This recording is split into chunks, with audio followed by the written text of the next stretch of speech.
My name's Chuck Jackson. I've been a country music singer in Philadelphia for about 18 years now. My first single was Grab Your Bitch and Get Her Tucked In.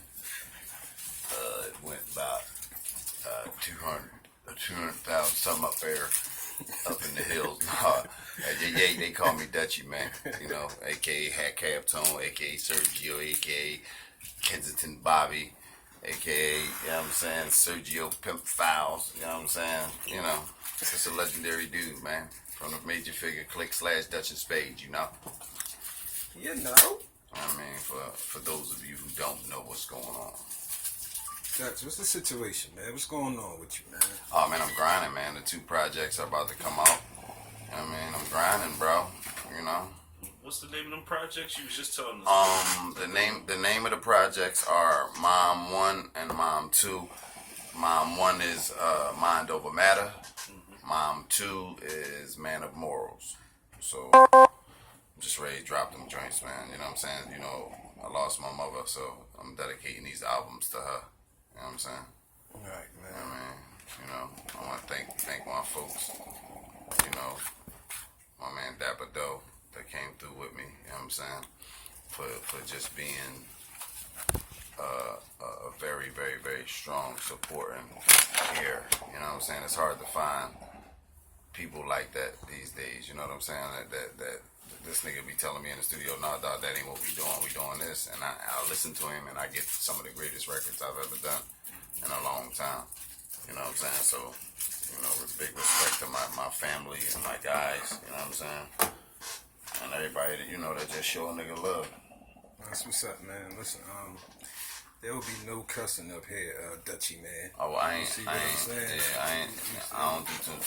cursing, bro. You know what I'm saying? I ain't really, I have a vocabulary, so, you know, that, you know, cursing is for people who really don't have no vocabulary. You're absolutely right with that one, though. You know what I'm saying? Everybody on my live, tune in to www.gtownradio.com if you want to listen in. You know what I'm saying? Listen in live and, you know, hear the interview and, you know, see what else we got for y'all. You know what I'm saying? So let me take him back with this one. How did Major Figgaz even start, though? Man. Alright, listen, right? Major Figgaz started, basically, it was like this. In my neighborhood, it was a bunch of guys that was rapping, but in my hood it was a bunch of guys that rapped that took it serious, you know what I'm saying? So it was a couple, you know, rappers that, you know, was nice and you know, they was hot, but, you know, Major Figgaz, all of us are not from, you know, we didn't grow up together, you know what I'm saying? Like, me and Bump grew up together, and pretty much that's about it. Bump really is the reason why Major Figgaz started, you know what I'm saying? Wow, brother. I mean, you know, I only paid $800 for that. I'm just saying, you ain't got a Metro phone, I feel some type of way. I feel like you're trying to stun on me. Right. No, I'm not trying to stun on you. You'll have to conduct business correctly. And the way you conduct business correctly, you got to have the right type of materials. But back to the situation. Bump, I lived on a block called Smedley Street, right? Bump is from 18th in Ontario. Rolly is from Sydenham in Ontario. Spade is from Nicetown, you know what I'm saying? Gill is from up Erie Avenue. Lava's from up Erie Avenue, like more so like right near Erie Avenue. So, make a long story short, when I was like 15 years old, I went up to 18th Street because Bump and them would have these like cookouts that they would rap at because, you know, Bump always had record deals like from the beginning, you know what I'm saying? So I went up to the block, to the Ocho, I rapped, and his brother, Yanti Strickland, salute to Yanti Strickland, and he just got some crazy placements too, with some real big artists. So y'all go follow my man Yanti Strickland, you know what I'm saying? Google him, he's heavy. So back to the meat and bulk of the situation, I go to the block party, and, you know, at that time I didn't know how to really, you know, like, just have a 16 bar format, you know what I'm saying? Yeah. I was straight just run through shit. Oh, my bad, bro. I was straight just run through, you know what I'm saying? Like, run through the bars and just keep going, kill whole beats. So, you know, they got bumped to show me how to put it in 16 bar increments. You know what I'm saying? Okay. So from that time, I just started rapping, like I was on my own at that time because Major Figgaz really wasn't starting at that time. So Bump was doing his own thing, everybody doing their own thing. Spade was with a group called Lyrical Terrorists. You know what I'm saying? Gil was playing basketball in Cabrini, so he really, he ain't really even tap into the music at that time yet. You know what I'm saying? We talking 94, 95. Gil went to Cabrini? Yeah, he played for Cabrini. Shout out, my brother went to Cabrini. Shout out Cabrini. Yeah, like, you know what I'm saying? Like, no, just to be all the way real, Gil really could have been one of those dudes that went to NBA. Like, real rap. Like, I this keep guy, hearing these stories. He really could ball? Bro, can he really? No, listen to me, man. This the first brother I ever seen take the ball and whip that shit all the way around. Oh my God, I'm sorry for cursing, but he whipped it all the way around his back, came back this way and shot it and make it, man, like, and just do crazy things. Like, he really gave some of the guys in the city some trouble. You know what I'm saying? So back to the meat and bulk of the situation. Gil started Wallow, you know what I'm saying? Wallow as well, Wallow 267. He was, everybody just was doing their own thing. You know what I'm saying? Everybody was doing their own thing. I was rapping with a group. And then in school, I ended up getting with, a couple brothers that was from Bump Block. You know what I'm saying? Yeah. And we became a rap group. And Bump would just assist me. So I ended up, getting into a situation where I had to, go to jail for a little bit and make some, conscious decisions with my life. So I faded away for a second, and then when I come back, I'm on house arrest.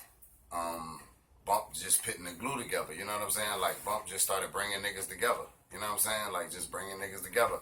So when it really started for me was when Bump had grabbed my tape. Heard my tape, took me to Gil and them. I rapped for Gil and Lava. They was like, yeah, my raps used to be lyrical. You know what I'm saying? Yeah. Real lyrical. They was like, dog, you got it, but we talking about getting money. So, if you gonna rap like that, then we definitely would love for you to be a part of what's going on. The next day I walked up on Lava and Gil and gave him 16 bars, and it had 600 Benzes and everything like that. Because that night I already had a rob report in the crib. You know what I'm saying? I just read through the rob report, listened to some Mace and some Locks, and you know what I mean? I was on my joint, and then that's when we became, you know what I'm saying? We started to become around each other. Then our first show that we had, our name was actually Young Guns. We wasn't Major Figgaz yet, you know what I'm saying? Okay. That name came from basically Wallow, you know what I'm saying? Wallow called us Major Figgaz. So it's like it started with Bump just putting the glue together, basically, you know what I'm saying? That's where it comes from. Bump put all of us together, like, we would have to go battle niggas first, you know what I'm saying? Like we would go battle everybody and tear them out the frame. But that's why on the first Major Figgaz project, you really never heard too much of me on the very, very first joint. I had one song on there. You know what I'm saying? What song? What? I can't even recall because it was so long. No. It was the first. I'm talking about the first Major Figgaz joint. Like, the first, but Peanut Mom Gotta Go to Sleep and all that. Like, the first joint, not the album. Yeah, like, you know what I'm saying? Like, and then you gotta understand that Major Figgaz is the actual reason. Y'all might want to turn your phones on and get this, because this is something that y'all need to know, is that Major Figgaz are the rap group that set the tone for grabbing other people's beats, tearing them down, and we even invented people being able to sell mixtapes. You know what I'm saying? Like think about it, niggas wasn't doing it like that. So DJ Drama had, went down to ATL, and we actually even inspired Drama. You know what I'm saying? To take that somewhere else and make something out of it. Salute the Drama. You know what I'm saying? Like, it was dangerous, bro. Like, what we did, like, you gotta remember when we rapped to that cool breeze, watch for the hook. The bump, man. Yeah. When we rapped to that, we grew up on that. We actually stopped sales on people's stuff, bro. Like, they thought it was our record. That wasn't his beat no more. No, it wasn't. And I mean, and the story behind that is crazy. We just had Left Funk Master Flex, me, Charlie, and Spade. We made it in Philly in a Range Rover to Philly, and we made it to Philly in about an hour and 20 minutes. Redlining all the way there. We made it to Kev.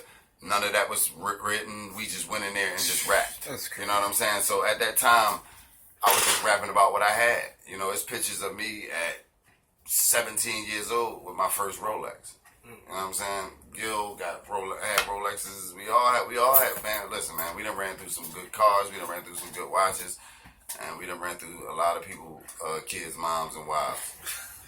You know what I'm saying? Like, we just gonna be real with it. Like, I don't like to talk dirty like that because, you know, I'm a humble dude, but at the end of the day, sometimes you just gotta talk your ish. You know what I'm saying? Like, you just gotta talk your ish so people can understand that I'm super wavy.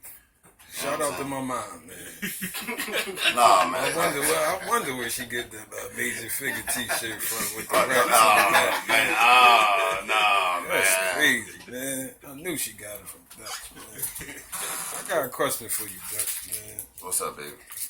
If my watch was a Rollie, would you like that? If my shoes was Gator, would you like that? Where did you get the name from?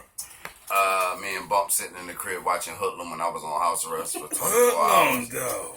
Yeah, we was watching Hoodlum and we was just like, my mom walked in the crib and she was like, made my mother rest in peace. She was like, y'all watch that movie so much y'all gonna turn into a Bumpy in the Dutch. And that's how it came out. That's crazy. That movie's a classic, though, man. If you just tuning in, Sounds of the Streets on G-Town Radio. We got Dutch, man, in the building, man. Y'all got some questions for Dutch. Call up 215-609-4301. Sounds of the Streets on G-Town Radio. So let's go back. Let's go back to that time when y'all was doing the Cool Breeze beat. Mm-hmm. Like, that was an era in time to where, like you said, y'all was running through other people's beats and making them not want to even play the song no more because all we heard was the Major Figgaz, like, killing that joint. Like, during that time of era, like, how was that putting it together? Did y'all just choose a beat and just say, you know what, we going to go into it, we going to do this one? Or was it more so like, all right, we got this beat, let's see what we can do with that? Like, how did y'all come up with, because that was legendary for people me. This is how it happened, bro. Nextel brought out these two-way pages, man, and it'd just be phone calls on them joints. We hit each other up. They'd be like, I'm at the studio. What we doing tonight? We just bombing. All right, let's bomb. You know what I'm saying? Let's bomb. Like, you gotta remember them appetizers that come from us. You know what I'm saying? Every last appetizer, I gave them smoke. You feel what I'm saying? To the point where Cav even had to start playing them joints on the radio. I mean, I remember when I went to jail and nigga was knocking on my cell like, yo, turn on your radio, bro. You on the radio? I'm like, huh? The Dutch and Speed, right? How did that even come about? You and Dutch, how did y'all decide to team up and do it like that? We were smart. That's all I can say about that. We were smart. I didn't even know Spade like that because we were just, you know, in the infant stages of us just getting to know each other because Spade was rapping with somebody else and, you know, everybody was doing their own thing. We all hung around each other, but it was like me and Spade really started hanging around each other in 1997. You know what I'm saying? When we signed our first deal with entertainment. It was like we went down to this guy named Stevie G crib. Stevie G and Dana Black, they were like some great managers back in the day. And Sadiq and Roller, you know what I'm saying? So what happens is Jay-Z and all these people start coming to the city. They started requesting us because they would hear what's going on because we was bombing everything. And then you got to remember Stretch Armstrong used to have us come to New York and do a lot of his shows. So when we go to Stretch Armstrong, they would hear it, and then people started to gravitate towards our sound, like Busta Rhymes and, you know, people that used to call the radio when we was up there. Right. So Jay-Z came to town one time, and he was like, yo, my nigga Dutch in the building. I'm like, ooh, what is going on right now, dog? He like, yo, man, let me hear that verse. If my watch was a Rollie, would you like that? Like, let me hear that joint, spit that joint.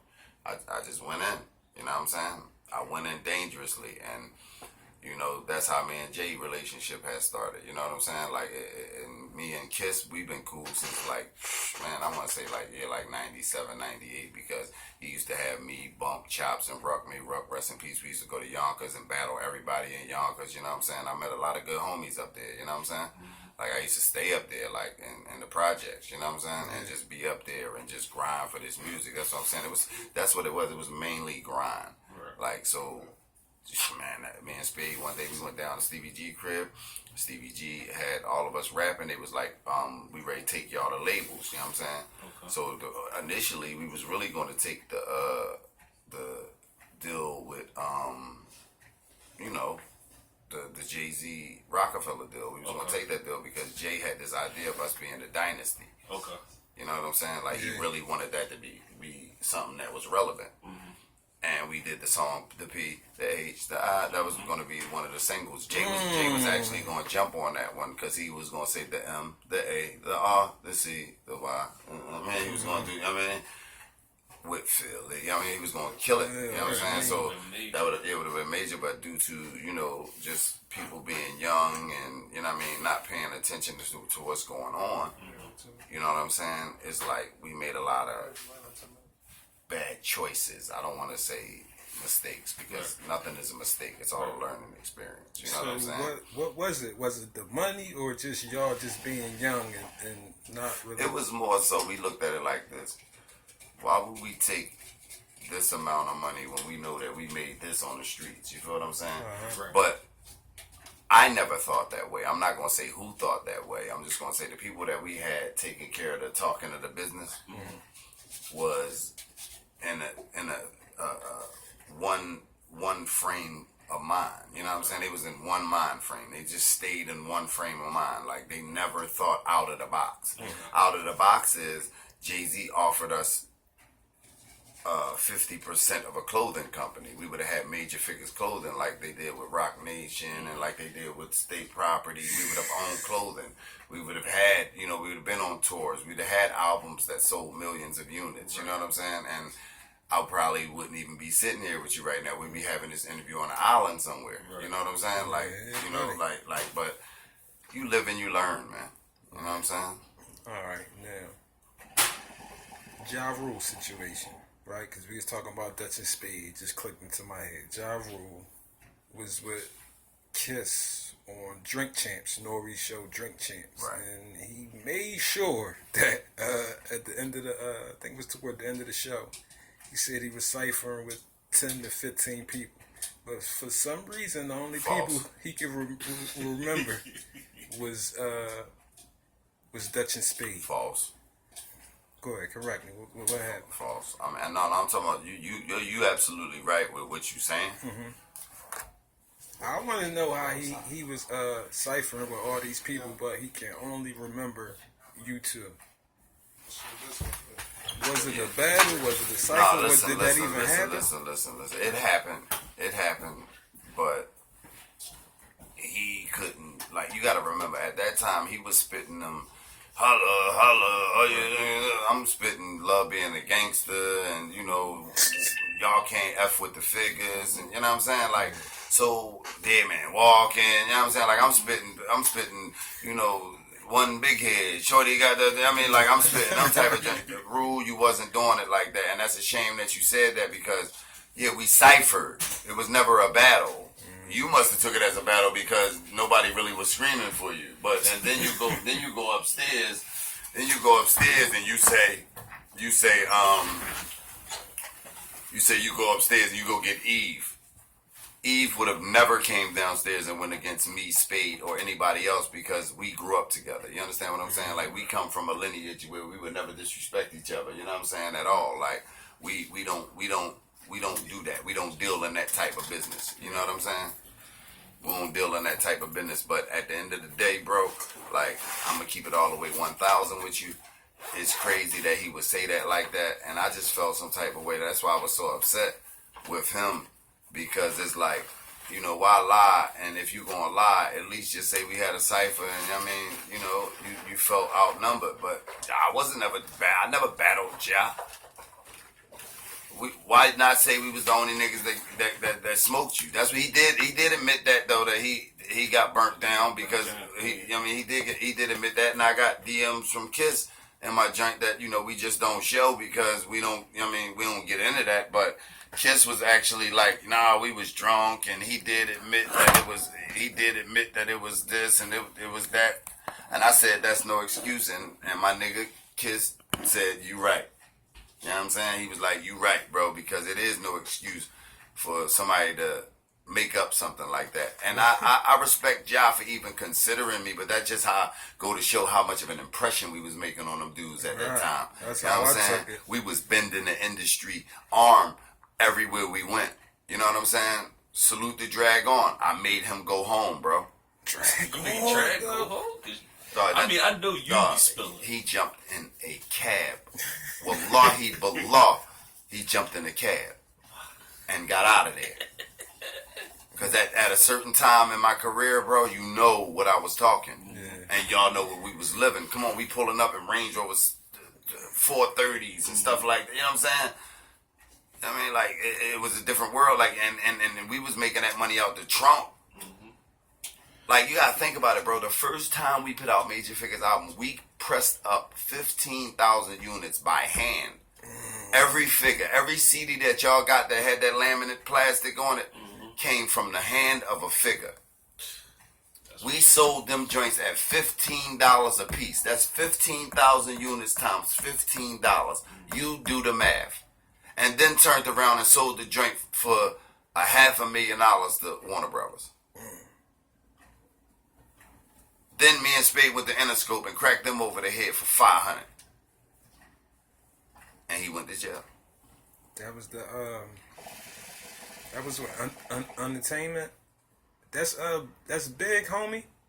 So Yeah, y'all would have yeah. been signed with Big. That's basically being signed with That's Big. why we got signed, because he said that Big would have loved us. That was his main words. He was like, "Yo, I signed y'all because I know Big would have loved y'all." Like, you gotta remember, Cam put us on his album, and respect to Cam, but Cam did 70,000 bars on that record, and me and Spade only gave up 2/16. Know why? He wasn't gonna let us outshine him on his own album, and I respect that. I respect that. Me and Cam are still friends to this day. I just was at his house maybe 5 months ago. You know what I'm saying? So salute the killer. That's always gonna be my guy, because we got history. We made plenty of bread together. We met plenty of people together. You know what I'm saying? Help me out, man. It's this song I've been trying to think of for years. I can't remember. I know it was you, Spade, and Ludacris on there. It's called What You Like. What You Like? It's called What You Like. And the story, you want to hear the story behind that one? Dude. I'm in the booth, right? I'm getting chopped off in the booth. You know what I'm saying? What do that mean? Yeah, I don't know what you talking about. I'm following. I'm getting chopped off in the booth. I got a shorty that came to New York, and she was doing something strange by the piano. So I hear, "The little nigga with the golden touch, LU to the DEA," and I'm right on time. I'm like, "Yo, who is that?" She like, "That sound like that boy Ludacris." I'm like, Ludacris? Damn, I like dude style. I walked out, it was him. He like, "Oh, I didn't know you was in here, bro." He like, "I didn't know you was in." I said, "I didn't know you was in here neither. I was, you know what I mean, doing what we usually do at an old school session when I was a youngin'. You know what I'm saying? When I was a youngin'. So, you know, I had a great time. But yeah, that joint called What You Like, man. That's, you know what I mean? That was my work right there. I ain't even go front, man. I just thought that was I just like the Dutch and Spade and Ludacris. Like, I just always thought that. I never expected y'all to collab together, especially with Luda. I mean, that was a very strategic move. He was starting to become hot at the time. He was signed at Def Jam. The only problem with that was that he never signed off on clearance for the video, so that's why we never really went. You know what I mean? We never really went with you know, the record, like with the video. You know what I'm saying? So it was crazy. He didn't sign off, and then he was making a transition to Def Jam South. You know what I'm saying? So it was like that conflicted with the record. You know what I'm saying? And we had stopped sales on Roll Out, because he had dropped Roll Out. So our record had started spinning with him, and it was like it was stopping the spins on that. So at the time, labels would pull your record, you know what I'm saying, that with their artists, and be like, "Nah, we gonna slow this up." So we was at like 2,000 BDS with that record and spins. Like Sacramento played that joint probably all day because it had that, you know what I'm saying? Like you know what I'm saying? I think that was just more so just a learning experience. It wasn't blackballing for me, because at the end of the day, I still grew. You know what I'm saying? Like, I still grew. he blackballed the Figgaz situation. Like, it was certain situations that happened back in the day that I just would not, at this point in my life, I would rather not even speak on, because it's like, you know, I at this point in my life, I could actually be friends with Jay again. Okay. You know what I'm saying? Like, I could actually understand where he's coming from, because now I'm more of a business mind. So it's not so much of the past anymore. You know what I'm saying? But what I can say is we made a lot of unsmart decisions with business, and Jay was just trying to show us the right way. So I will make a public apology for some of the things that I've done wrong in the business, but that's where I draw the line. You know what I'm saying? Like, I'm not going to dig too deep into that. Salute to Jay. Congratulations on your new twins, man. And if we could do some music in the future, let's get popping.